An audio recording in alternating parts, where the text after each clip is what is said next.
We started fostering about 16 years ago. We had an individual come to our church and just kind of lay out the need. And one of the things she said, as you can see, we're not youngsters, she said, don't let your age be a hindrance to doing foster care. And I think that spoke to us profoundly. And so we had been talking about it for a while, and we finally decided that morning, it's like, maybe we need to do this. Maybe we just need to sign the dotted line here and see where this goes. I thought foster care was just opening our homes to children in need. My mind was opened up to there is a reason that these children are in need. They have suffered very difficult backgrounds. We had recently read a particular scripture verse that said, true religion is this, taking care of widows and orphans. And so we decided, well, that would be an excellent way of serving the Lord. And so that's how it all started. You just got to get over that initial hurdle. Just get over the idea that, can I or can't I? And realize that you can, because you're going to have challenges, you're going to have things that come up that you're not anticipating, but that's just the way life is. The first placement we got was Tacoma, who we did not know was ADHD and on the autism scale and numerous other things. He never stopped moving. And he would get into like that game cabinet over there and take out every marble and every Scrabble letter and everything. We had a son, Caleb, who was 17 or 18 at the time, and Caleb would just very calmly come behind him, move him to something else, pick up the mess. So our older kids were a huge help.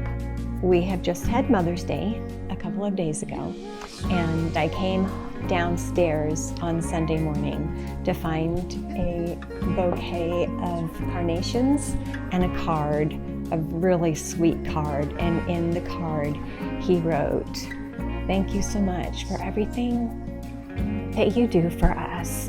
And he said, "All my coworkers wish they had a mom like I have." From being now in position of being one of the county commissioners, I think one of the first things that I would say is that government is not the answer. It's up to us as individuals to realize that we're part of the answer.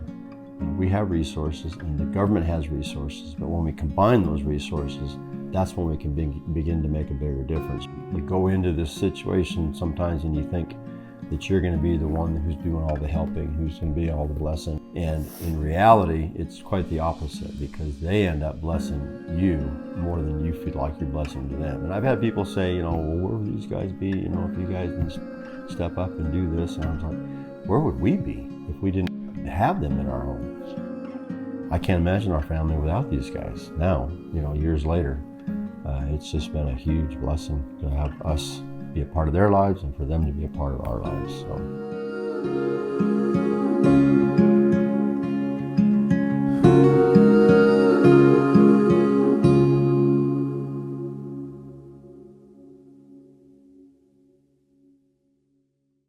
Good morning. Thank you all for having me here today. As Pastor John mentioned, I'm with Project 127, and we get our name from James 1:27, which says that religion that God finds pure and faultless is to look after orphans and widows in their distress.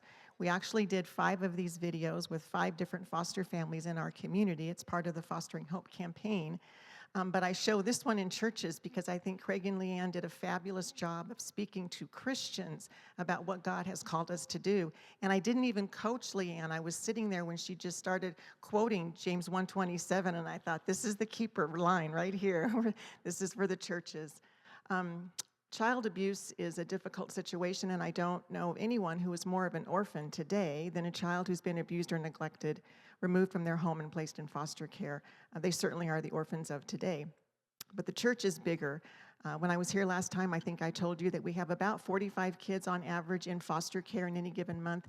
These are just kids in traditional foster care. That doesn't count the kids that are living with their family or other grandparents.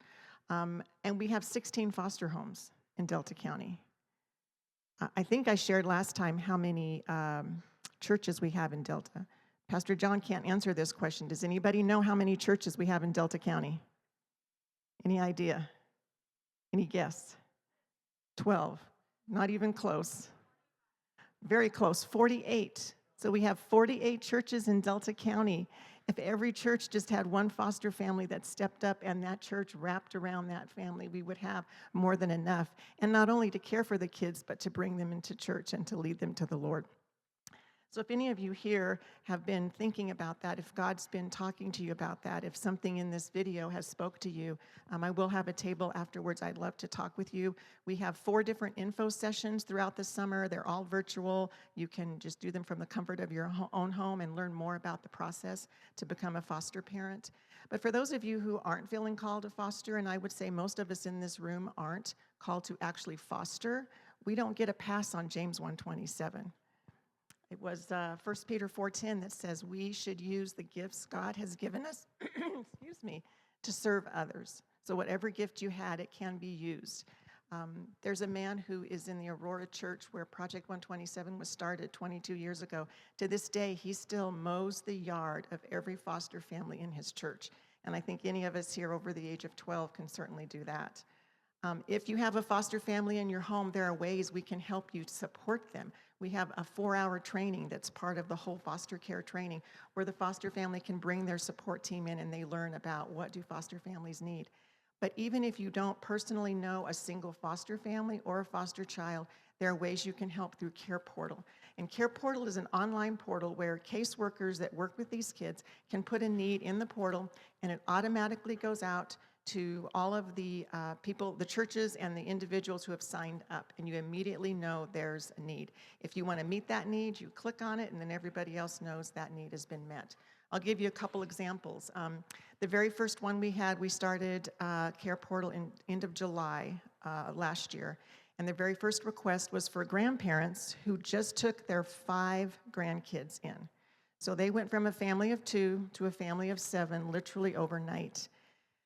They couldn't even fit everybody in one car. When they went somewhere, they had to pile up into 2 different cars. And they had so many things they didn't need, all of the baby gear, the car seats, the back-to-school clothes, and school supplies.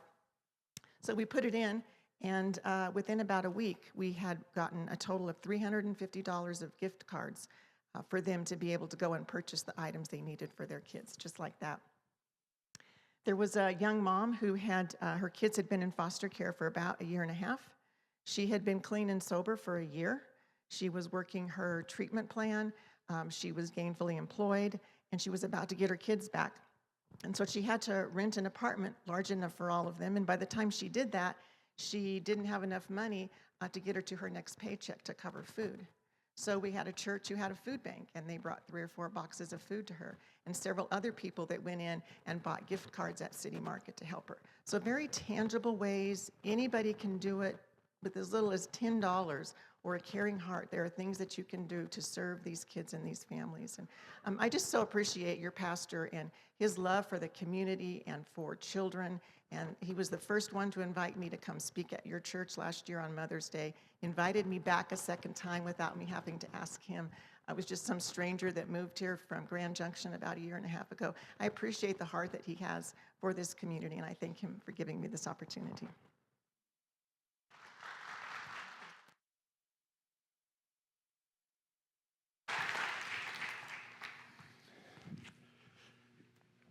Janet is one of our new city councilors here in Delta. So I got to tell you, isn't that exciting? Praise God. All right, Shannon and Craig, would you come up here and give me a hand? I'm going to have these guys set up some chairs. We're going to do, today what we're going to do is we're going to do a little bit of a panel. And we're going to bring up Karen, go ahead and come up. Lan, come on up. Kirsten, come on up. There are now places to sit. And we're going to do a little bit of a panel. Today, instead of giving a sermon, why am I talking into this? I have so many mics. I don't know where I am. Like this one is, no, it's the one on my face. We're going to share these because this one's hard to share.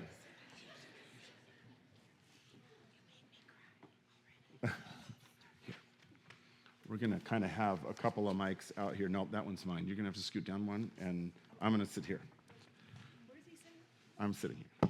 There we go. All right. I'm going to be down here. So today, instead of preaching a sermon, I'm just going to ask questions.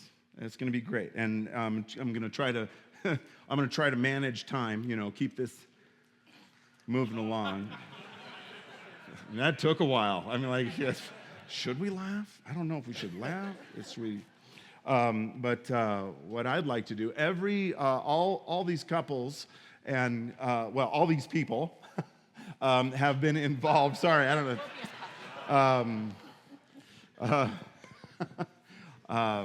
That's why hosting things like this isn't really my job, but everybody here has been a part, very intimately involved in adoption and fostering, and I know we have some families in our church that are very involved in this so difficult work of fostering and working to adopt, and we have families whose in this church whose family not in this church is involved in the process, and so we're going to be talking about something that's near and dear to many people in this room, and that I hope will become near and dear to everyone in this room in one way or another. But I think that there's probably a lot of you who know some of these stories already, and some of you who don't. And so what I want to do today is just ask some questions and have these lovely folks share with us their testimonies and experiences for the purpose that maybe you're here today and you've never even thought about or considered something like this, and maybe you would, and maybe you're here and you have been praying and considering, and maybe you even think that's something that I would do if I knew I could. And I wonder if you knew that you had a church family that was completely behind you, completely there for you, and no matter what happens would be there to help with whatever, if that would make any difference. And so that's some of all what we want to talk about. So I'm going to start here. We're going to start down on that end with Shannon and Karen. Tell us a little bit about your family. Maybe we're going to have everybody touch on this. Tell us a little bit about your family and how long you've been fostering or involved in adoption. So Shannon Brewer, my wife Karen, we first got involved with adoption when we adopted our daughter, Aubrey. She was 15 months old when we picked her up on June 15th of 2007. I always tell the story. We walked into Denver International Airport with 4 children and walked out with 5, and it felt a little bit illegal. But that was the beginning of our process. I mean, the story goes way back before that, but as far as adoption, we actually kind of started talking about adoption in 2003, and then again, she started talking about it a long time before I did. Before we actually got married, she said, "I want to have a large family," and I'm like, "Cool. Large families are great." I had one brother, and so anything more than 2 of us was a large family, right? So we had 3 kids at home, and she says, let's start talking about adoption. And I was like, why would we do that? We can make kids. We don't need. I didn't get it. But long story short, and I told John, I said, he's not the one you got to worry about talking too much this morning. But long story short, we ended up going to a seminar in Colorado Springs in 2003, and it just totally woke my eyes up to the story of adoption and why you adopt. It's not for bringing another kid into the house. It's to give them another chance. And so we did that, adopted Aubrey in 2007, and then in 2018, we had made the decision to do foster care. And so On September 11th of 2018, we signed our final contract with Ariel in Grand Junction, and that night we picked up 4 kiddos under 6 years old and brought them to our house. And so we fostered the Fab Four. The Fab Four. Yeah. We had all 4 of them for almost a year, and then 2 of them got farmed out, and we ended up with the other 2 for almost another year, a little over a year after that. They left, and we have had several other foster kids in the home after that. So it's just an opportunity to give a kid another chance. That's really what it's boiled down to for us. Yeah, awesome.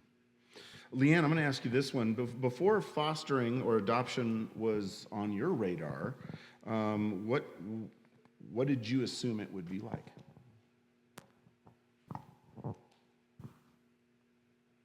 Is that one of the questions I emailed you? Nope. Okay, so before it was on the radar, what did I assume it would be like? Okay.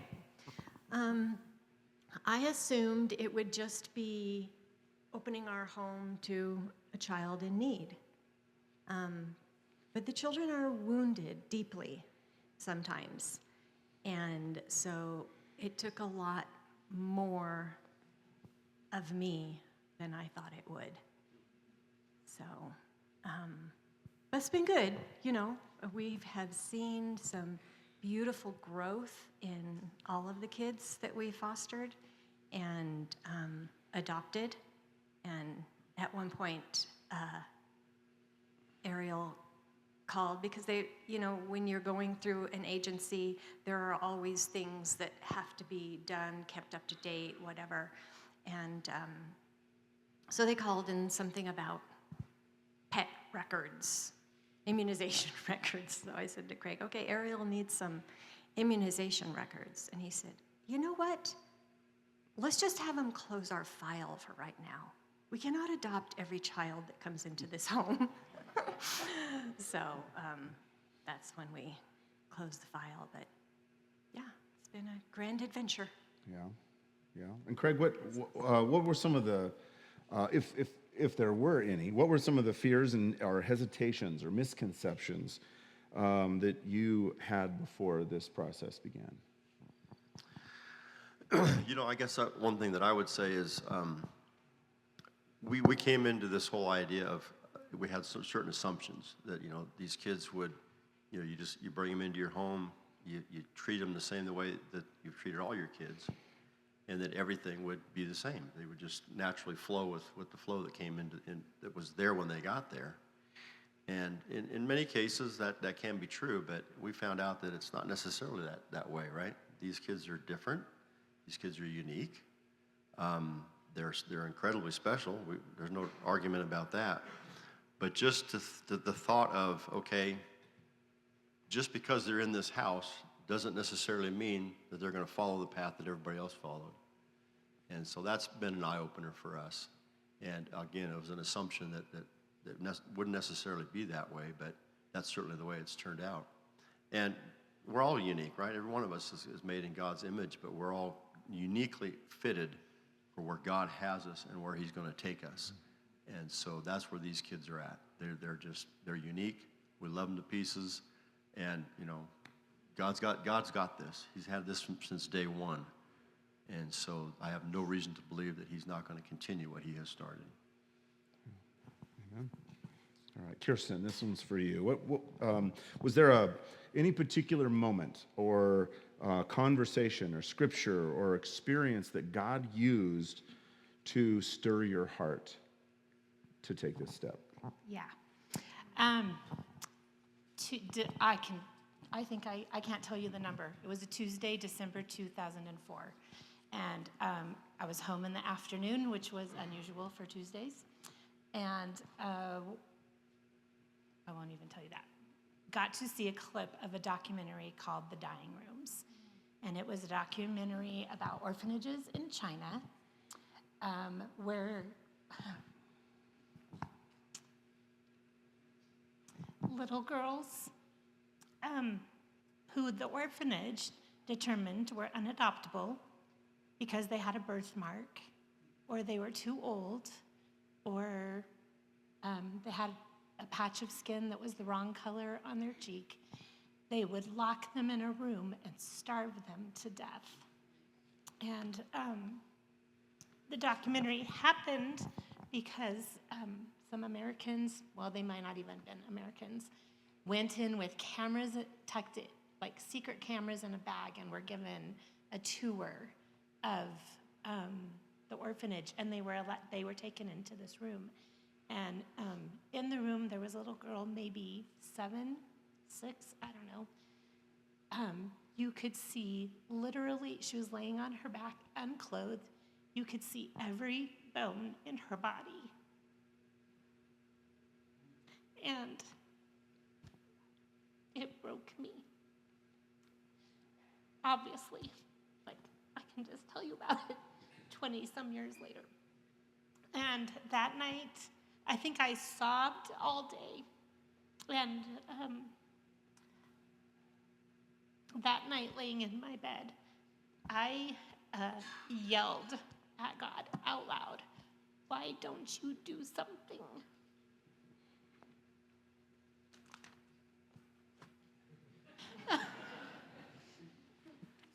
And out loud, he said, "Why don't you?"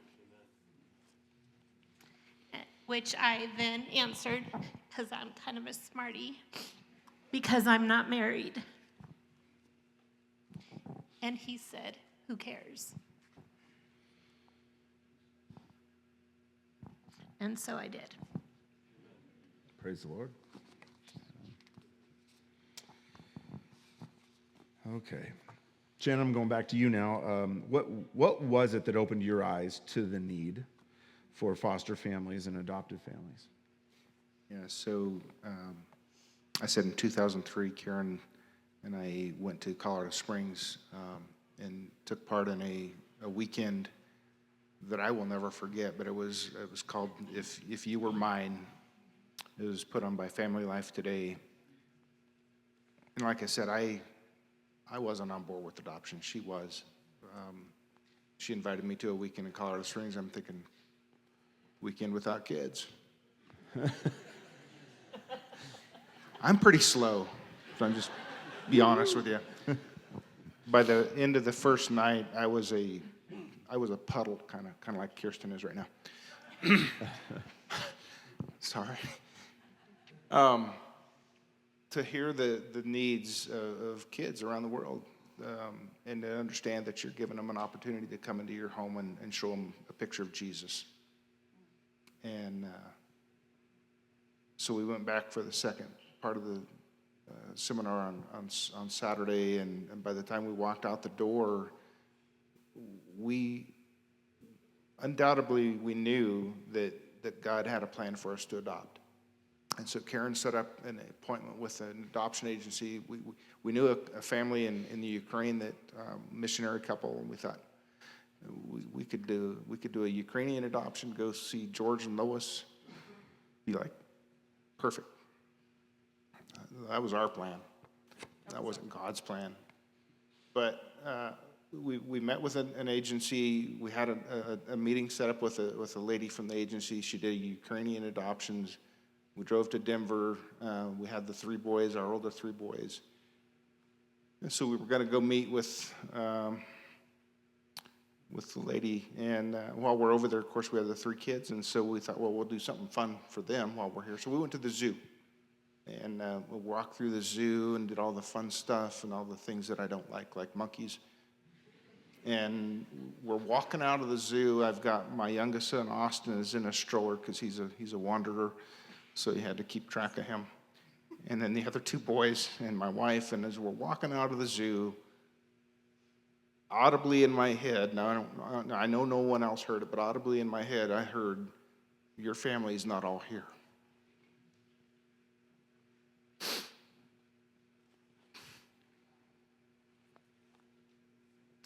And I look around and I'm counting my boys, and I see my wife, and I think, well, they're right here. And again, "Your family's not all here." And I'm like, oh, okay, that's what you're saying. And I got it. My family wasn't complete yet. And that was 100% confirmation that we were on the right trail to do this adoption thing. Karen, what do people often misunderstand about children in foster care?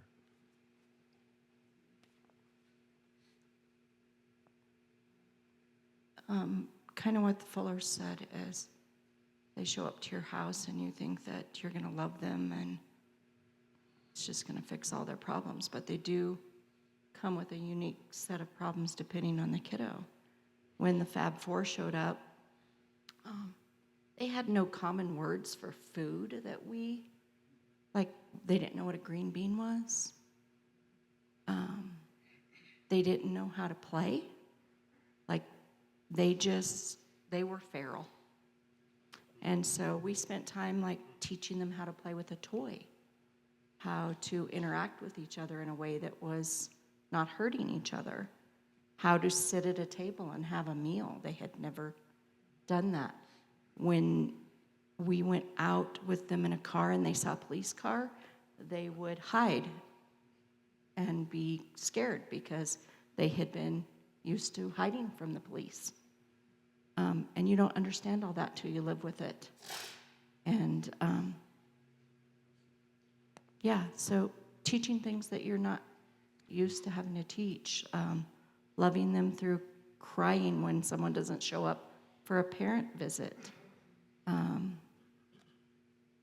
hearing stories that are very uncomfortable to hear and knowing how to respond. You're praying a lot about, how do I even answer when they say, this is what happened to me, or we had to eat lotion before, or, they come with stories and how God will provide the things you need to do when you need to do it if you rely on Him.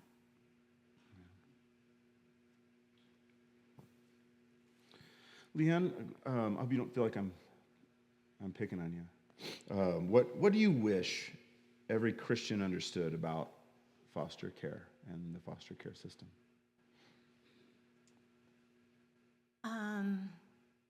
Okay, so first of all, the foster care system is not a Christian system.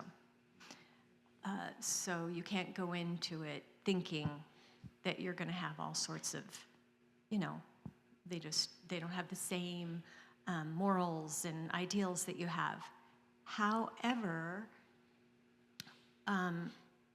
you go through, I don't know if y'all do now, but private agencies, and we went through Ariel, and they provided all sorts of support for us, which was so helpful.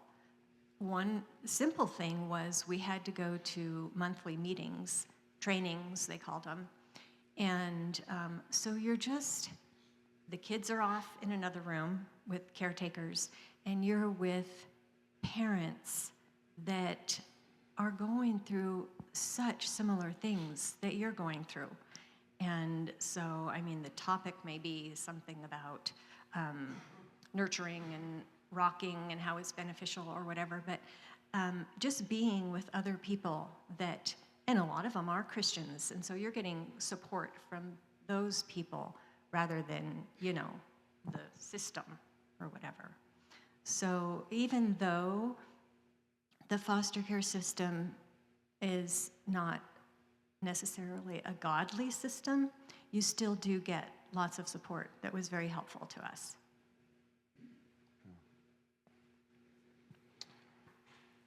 Okay, so now we get to the part where it's time to respond to the call. Kirsten, I'm going to ask you this: what kind of objections and excuses did you have to deal with and overcome in your journey?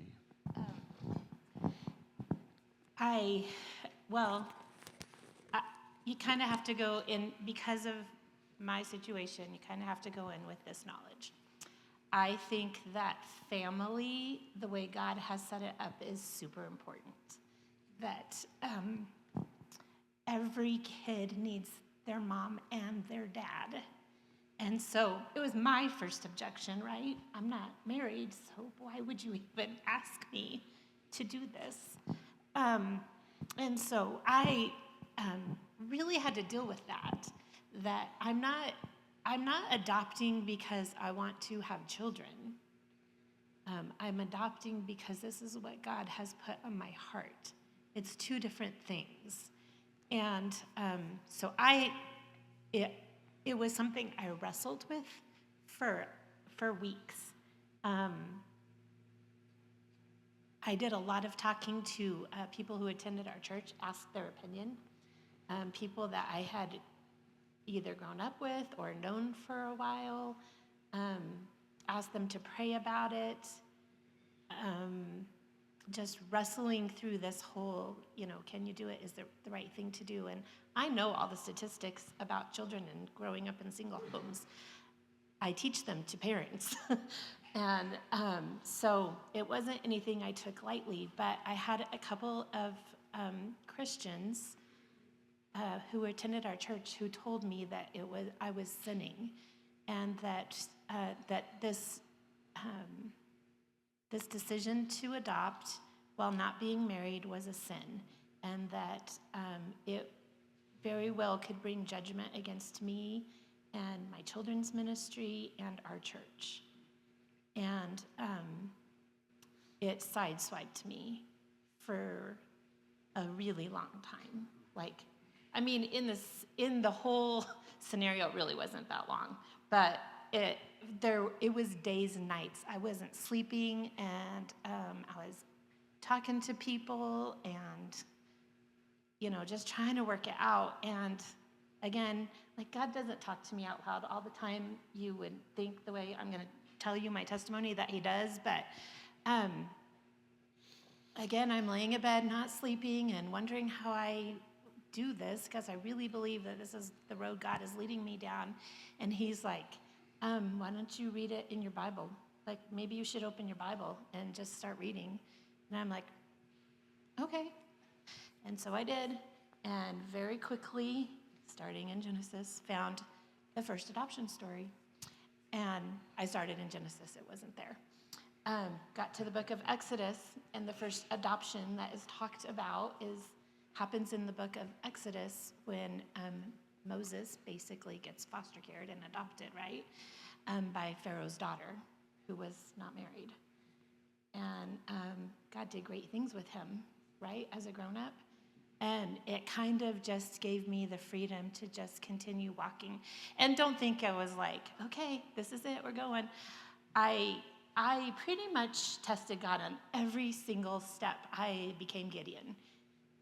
Tonight, I'm putting out the sheepcloth, and if it's wet in the morning, I will take another step. I did that a lot, because I just kept thinking, this really isn't about me, and if I wrong step this, I have ruined somebody's life. That's what, the responsibility of somebody else's life is on my shoulders right now. And so it would be like, okay, God, tomorrow I'm writing a check for $5,000. And that's a lot of money. And it's okay for me to not write it or not send it if this isn't the road I'm supposed to be walking down. You just have to show me it's not the right road. But I'm going to do it until you shut the door. And I spent months living like that. I'm sending in this paperwork, and if this isn't what I'm supposed to do, you got to shut the door. And so I just, every day, I live like Gideon for just a moment. Karen, at what point did you realize that this was something God was calling your family to do? My story's a little different. I grew up in a church home where there was a family that had adopted, and from a very early age, I was like, that's what I'm going to do. I just knew in my heart from, I must have been 9. I'm going to adopt. And it wasn't me. God just placed that before me and put it in my heart, and then just had to get everyone on board. He had to get everyone on board, right? Yeah, that's his problem, right? Yeah. Yeah. I'm slow, right? Yeah. Don't forget that. So, I don't know. God just gave it to me early. Yeah. So I think I know the answer to this question, but Shannon, did you feel fully prepared when you started? No. Do I need to say How, more? what, I mean, it's kind of an obvious question. I don't know how anyone could, but how do you deal with that? How did you deal with that? No, we were not prepared. No, we were not in any way. It's all but God. We walked into this completely blind. For me, anyways. I don't know. She was on board with it a long time before I was. But She had a lifetime of she had a preparation. lifetime of it. I'm like days in, and yeah, we were totally unprepared. But if you start walking in obedience to God, He'll prepare you. He doesn't call prepared. He prepares those He calls. That's what He did with us. Okay. The obedience certainly comes first. Yeah. Copy, paste that to just about everything, right? Craig, this one's for you. I'm going to let you hand down a microphone to him. Looking back, what would you say to couples who think we could never do something like that? Oh, yes, you can. That's a question that certainly floated through my mind as we were going down this journey. And our story actually starts a long time ago. When we first got married, we were living in Mexico, and we were, surrounded by kids, right? You can't get away from them. And we wanted to have kids, and we weren't able to have kids for some reason initially. And so we started down this adoption trail in Mexico, and we were that close to signing paperwork to get started adopting a little Mexican child while we lived down there. When we, twin girls, thank you. that you just got me spun out here. And then we found out that she was pregnant, so we kind of dropped that ball, and we had Sarah, we had Rebecca, and then we had Sarah, and then that was followed up with all these boys. We had 4 boys. And so now fast forward a number of years, and we are actually leaving back through those doors back there. And about where Janet has her table set up this morning, there was a lady that had been speaking in church. She sang a song. We ran into her out in the hallway. She was from Ariel. And we said, what do you need? What does this look like? And she says, well, here's how you get started. And so we sat there and we talked with her for a while. And we signed that line that morning, just, a letter or a signature of inquiry. And lo and behold, here we are all these years later. So, yeah, it's just, you just got to realize that, this isn't about us, right? This isn't about Leanne and I or our family. This is about reaching out and helping in our communities and in our neighbors. This stuff is all over. It's all around us, no matter where you go. There's needs everywhere. And that was an eye-opener for me personally, just understanding that, this isn't an isolated thing that happens in that city over there or this city over here. It's happening right here in our backyard. And it's still happening all these years later in our backyard. And so we just decided that morning, and we had been talking about it and praying about it for some time, but that was the moment of truth for us. This is where, okay, let's see where this goes. Yeah. So on this topic, final question, Karen, what did obedience look like before confidence showed up? Obedience was a lot like Kirsten just said. We did not have the money to do an adoption. We prayed. We can probably still not tell you exactly where all the funds came from, but we just kept doing the next thing, and the Lord showed up every single time. And then in foster care, obedience just felt like we're going to do this, and then allowing God to prepare us because we weren't prepared. I would say doing it gave us a larger picture of His grace and love, and how we're just called to be His servants, and whichever thing He calls us to do, we need to do that with our whole hearts. And so we just kept doing the next thing and loving the next sometimes we had babies that were at our house for short times, and it was just changing sometimes it's changing diapers and loving them, taking to them a parent visit, and it's small things that turn into really big things. Them knowing about Christ for the first time, them learning what it feels like to have a dad. We had the Fab Four, none of them knew their dads, and they got to see a picture of what a dad looks like because Shannon was obedient to do that. They got to see what it was like to have a mom who showed up. They got to see what a family looks like because they didn't know. So, yeah. So you march into this situation, and you're going through it, and it's like what I'm hearing a lot of is like, yeah, we're going to do this for somebody, and then something else happens. And so, Leanne, how did this experience stretch your faith? How did it change your marriage? How did it affect your parenting and your children? What impact did this have on all these other pieces? Well, I go back to the question you asked earlier. Were you prepared for this? Well, of course not, but are you prepared for anything in life? Sam and Cody, were you prepared for marriage when you dove in? No, people all have problems, and God gives you, if you're serving him, God gives you the strength to tackle this new adventure in life that he is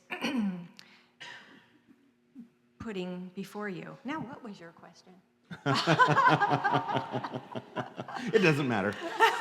No. So maybe the unforeseen ways, or that this affected your marriage, your kids, your parenting, your all of these other things. Yeah, it did in a great amount affect our marriage, I think, because it threw us into an attitude of prayer. Oh my gosh, what are we doing? We need to pray about this. And our older kids were just amazing in how they stepped in and helped out. The video talked about Caleb, but Josiah was a huge help. Josiah bonded with Reuben as a baby in such a powerful way. Because I'm homeschooling still, all these kids. And Josiah had to take a year off after he graduated from high school because of illness. And so he was home a lot. And so he would just come out, grab Reuben, take him into his bedroom, and play with him, keep him busy so that I could continue schooling Isaac and the others. And so, it was such a growing experience for Isaac too. He is replaced. He was, in his mind, the center of the family because he was the baby. And he grew so much in having to nurture these kids that were in our family. And so, yeah, our family grew in leaps and bounds. Yeah. Okay, Shannon, give it to us straight. What was the hardest part of fostering and adopting?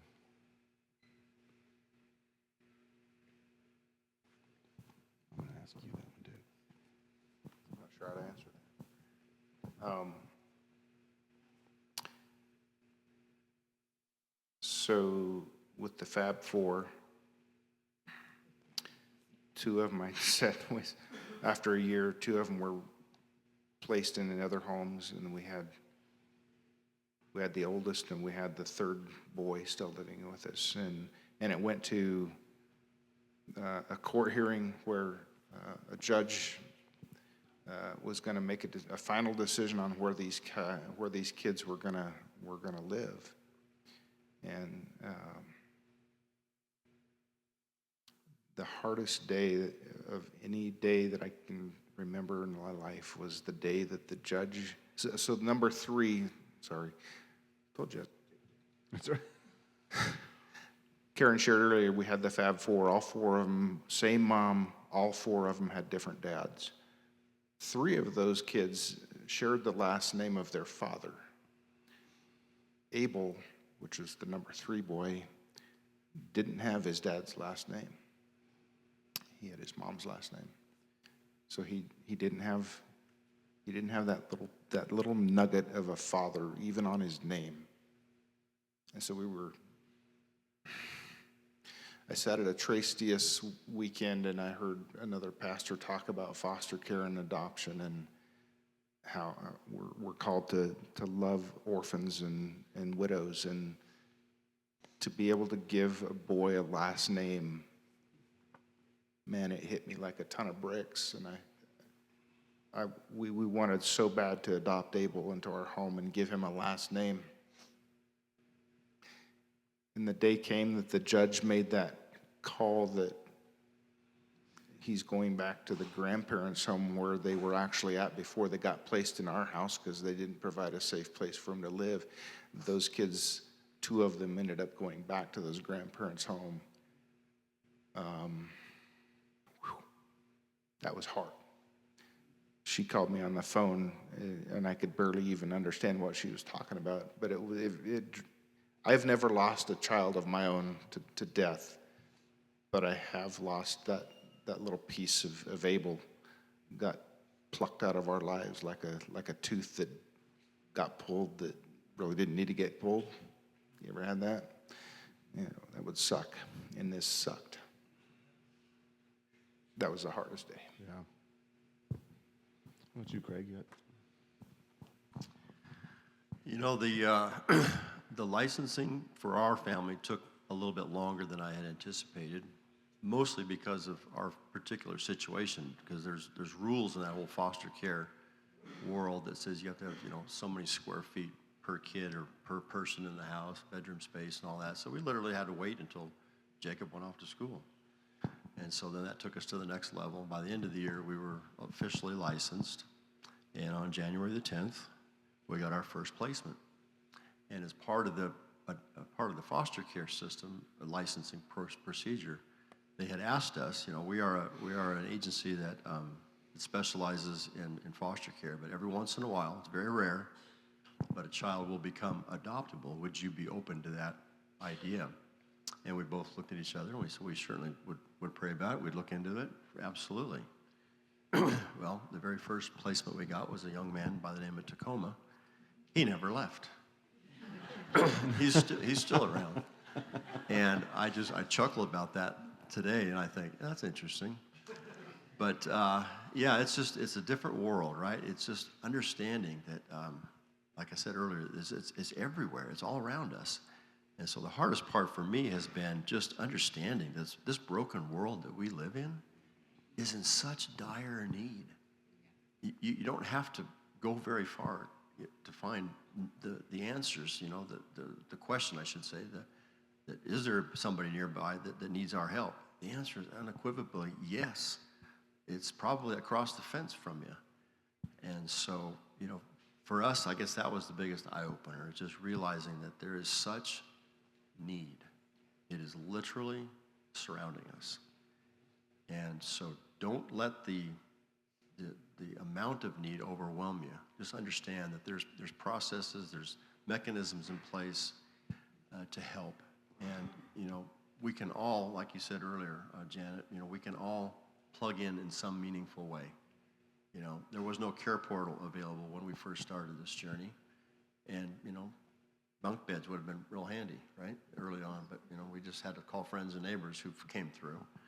So there's all kinds of ways that we can all become involved. But so don't let the enormity of the problem or the enormity of the situation bear down too hard, because God's got this. He is in such control of all these things that we think are big and unsurmountable. He is the one who ultimately moves his people around and directs their steps. Amen. Amen. Kirsten, what have you learned about God through this journey?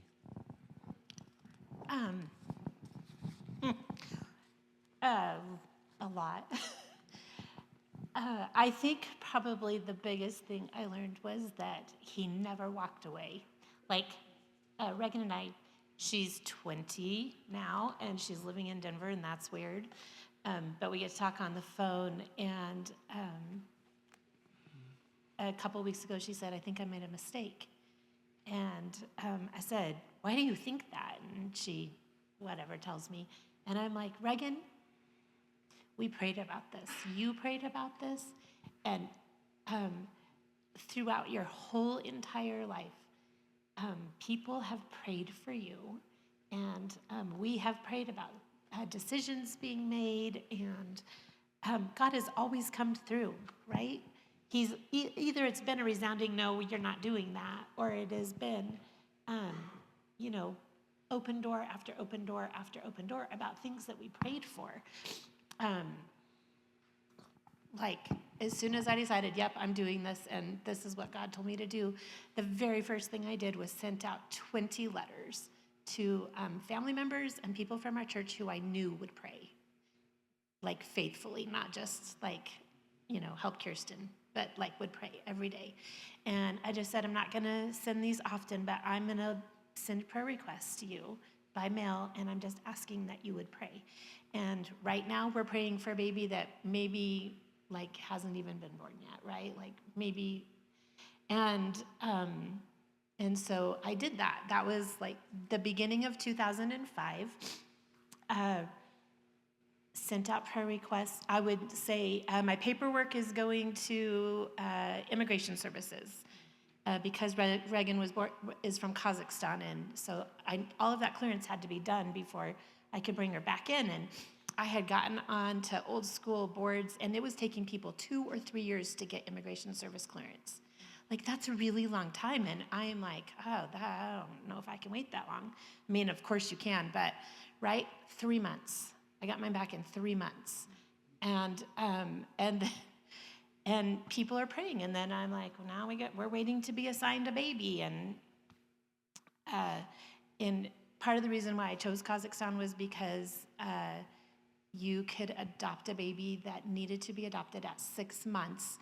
And there's a lot of things, but the country closed in October. Kazakhstan closed to adoption for like 6 months, where they were no longer accepting, they were no longer finalizing adoptions, and which that was about the time I thought I was going to Kazakhstan. And so, so we just asked people to pray about it, right? And so my dad and I flew to Kazakhstan the following August, and we met this little girl, Elmira Abatova, and she was living in the children's hospital. And here are all the things that he answered in a short amount of time, right? She was living in a children's hospital. She'd been born 8 weeks early. She would not have even been born had I gone that October before. She'd been living in a children's hospital pretty much all of her life. So this whole time that people are praying for her, she's living in the children's hospital. The week that my mom and I are supposed to come home, we've spent 2 months almost in Kazakhstan. We get a phone call from America from my adoption agency, and they said, the United States of America is not going to let Reagan into the country because they think that she might have HIV. Because the children's hospital that she was living in had an HIV, it was a scandal. A doctor was buying HIV blood, and they were administering it to children. 124 children ended up with HIV and died in the time that Reagan was in the hospital through blood transfusions. And so, got a hold of my dad, who was back in the States, and prayers went out across the nation, and Reagan's test came back negative a couple of days later, and we got to come home. And it was like just through her whole 20 years, it has just been prayer request after prayer request after prayer request answered, right? Like, she's smart, she loves Jesus, she's following God, and Leanne said it too, right? You just pray. If this is what God has for you, then just talk to him, because he's already making the way, right? He's already decided what your road looks like and how you're going to get there.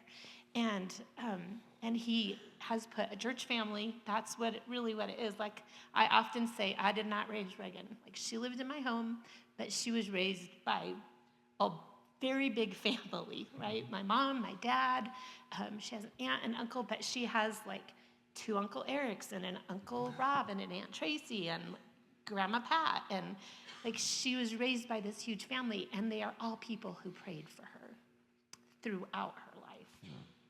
And he has answered over and over. He is so faithful. Yeah. Praise God. Whew. I have so many questions, you guys. But one of the reasons we're doing this is because I want us to see as a church body how every single one, and you've heard this a little bit, how every single one of us can be a part of this in one way or another. And everyone has a part to play on this team in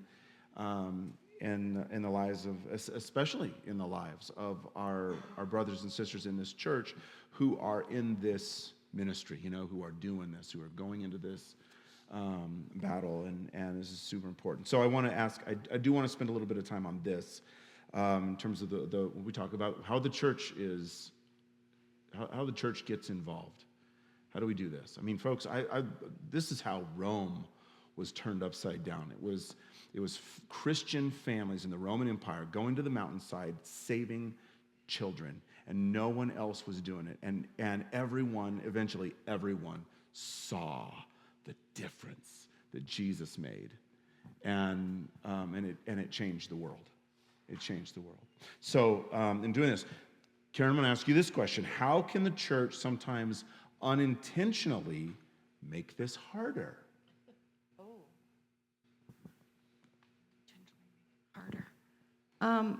Well, sometimes we show up at church and we don't look like every other family, right?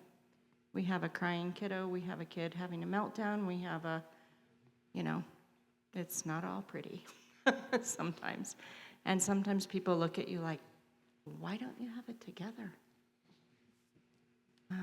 But I don't think that happened a lot. I mean, I think it happened. I remember Jane coming to my house one day, and Aubrey was having a large fit, and she's like, does this happen often? And I was like, I'm not even noticing. Yes, it happens often. But I also look around this room, and there's people in this room who made it intentionally easier as well, right? They gave money. They showed up when I was exhausted. Amber and Katie showed up when I was about to fall apart and spent a day with the kids so we could get away. My older kids showed up every day helping with whatever. Levi was an able whisperer often. All of them supported us. And so I think just think about giving grace to people as they work through whatever mess it looks like we're having. Yeah. We had people show up, our washer broke down. We had Christian friends show up with a washer, take the old washer out, carry an old washer upstairs, set it up. We had people show up with meals. So I don't think the church ever intentionally does anything, but sometimes unintentionally, I think it's just why does this look so messy? Because it does. It is messy. Yeah. But yeah, and that's okay. And that's why it looks that way. That's okay. Yeah. Yeah. Okay, so you kind of touched on this. I'm going to open this up to everybody. What are practical ways people can support foster and adoptive families, even if they never foster and adopt? What are those ways? What does that look like?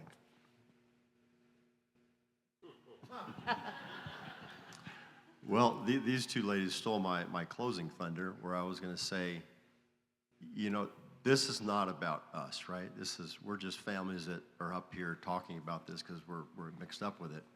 But I look out across the room here this morning, and I can see countless faces of people who have come alongside of all of us, the aunts and the uncles and the brothers and the sisters, and who have made such a tangible difference in the lives of these kids. They have loved on these kids the same way that we loved on them, and unintentionally or intentionally, it's happened. And so our kids are the recipient of love that you all have shown them through the years. I mean, this is not just a week event or a month event. This is a lifelong event, right? This is life-altering, life-changing from this point forward. And you all, I mean, I could name story after story after story just looking around at the faces and say, wow, you showed up with a meal. You showed up with a wash machine. We didn't get a wash machine, by the way. But we had numerous other ways that you all have blessed us. And so we are so thankful for all of you to step up. And, when I think about the whole idea of, in our case, fostering and then adopting, we're all adopted, right? Every single one of us here this morning who knows Christ, we have been adopted into this family, this heavenly family, this Father who his love knows no ends. His love knows no end of patience. He is, immovable. He is unshakable. And you all have shown that to us and our kids, and we thank you from the bottom of our hearts, because we could not have done this without you. So if you want to applaud somebody this morning, give yourselves a cheer and a hand, because you have done it for us, and we thank you so much. Yeah.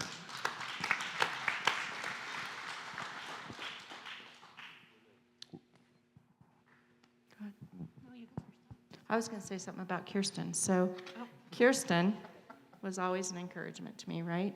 And she has been one of Aubrey's people her whole life. And she made, if there was an event that was going to be difficult or challenging for Aubrey, there was always a plan and how that was going to happen. And she would say to me, listen, you don't have to worry about it. We'll figure it out and I'll do it. You don't have to be at everything.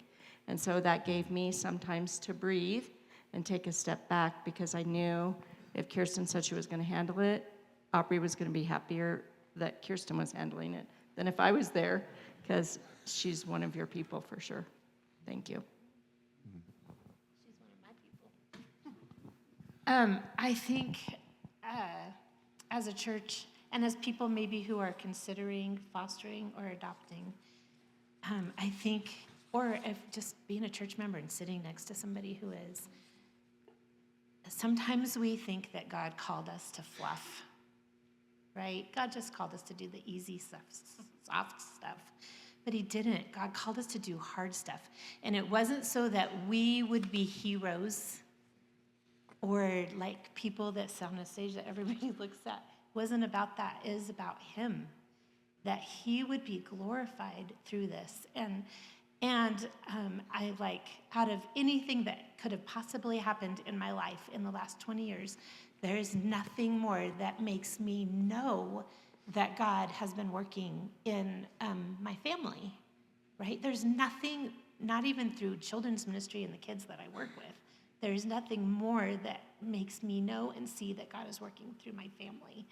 And I think you got to go with that, right? Like, there are hard moments, and because I do what I get to do, I have had the privilege to work with a lot of families who are foster families, and it is hard to be a mom and a dad in the foster system. It is heartbreaking, and it is not about them. And so it's people who are willing to say, this is going to break my heart. Like, you just got to know that right up front, and I'm going to do it anyways. And I'm going to do it knowing that God is leading the way. And as a church family, you got to, pray, encourage, support. Take them out for coffee, take their kids out for coffee, whatever it takes to help everybody be able to walk through it and everybody to see Jesus, right? It's what we signed up for, to be the hands and feet of Jesus. And it looks a little different than other families. And I'll tell you real quick. We've shared a lot of it's hard, it's difficult, but it's also the best, right? And none of us sitting up here would go back and undo it to have an easier, cushier life. If you're thinking about it, do it. Ask one of us. It's the biggest joy, and it's hard, but do it. Awesome. That was actually going to be my last question. What would you say if somebody, yeah, so you said it. That's awesome. Well, can we thank these guys? Oh. And one final word. I was just going to add one more thing here. Our situation is a little different than Shannon and Karen's and Kirsten's because, they did the foreign adoption, the foreign adoption avenue. We started off doing foster care, which morphed into adoption for us, but they were domestic kids, right? Is that the right term? Yeah. Domestic kids? Born in the USA? That's true. So if you've got any questions, what does the foreign adoption process look like versus the domestic adoption process, please question us because we can answer some of those questions. It's definitely different. There was no airfare involved, so we didn't get to hop on an airplane to go visit anybody. But it's just a little different process, and the end result is the same, right? I mean, that's the end goal. But the way to get there just looks a little bit different. So bear that in mind too. It's not necessarily you have to dish out thousands and thousands of dollars. If that's what God's calling you to do, that's what you do. In our case, it was a little bit different. So that's all I have to say. Awesome. All right. Thank you so much.